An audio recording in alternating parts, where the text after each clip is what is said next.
Hello বন্ধুরা, good morning. সকাল সকাল চা খাওয়া হয়ে গেল। এখানে আম্মু ফুলকপি কাটছে, একটা মিক্স সবজি রান্না করা হবে, তাই চলে এলাম ছাদে মাংকি দেখতে। মাংকি এসছিল, এই সজনার গাছেই বসেছিল, আমাদের দেখে নিজেই পালিয়ে গেল। স্কুলে মিড ডে মিল রান্না করা হচ্ছে, দেখছি আমি আর জেনিফ ছাদেই খেলা করছি।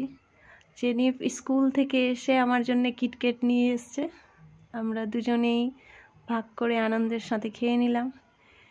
নিচে নেমে এসে দেখছি মায়ের মিক্স সবজিটা প্রায় ভাজা হয়ে গেছে, ভাজা হচ্ছে।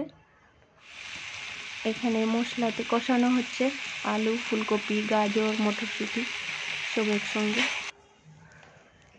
এখানে মা ভেজ ডাল রান্না করবে, তাই ধনিয়া পাতাকে ভালোভাবে ধুয়ে ছাড়িয়ে নিতে বলল, তাই এখানে আমি ছাড়িয়ে রেখেছি সব কিছু। রান্না প্রায় শেষের দিকে, এই কমপ্লিট হয়ে গেল মিক্স সবজি। এখানে ভেজ ডাল আর ধনিয়া পাতার চাটনি, আর রয়েছে গরম গরম ভাত। আর দেরি না করেই আমি বসে পড়লাম খেতে, সব কিছু নিয়ে। খুব ভালো লাগলো খেতে, দারুণই হয়েছে মায়ের হাতের রান্না।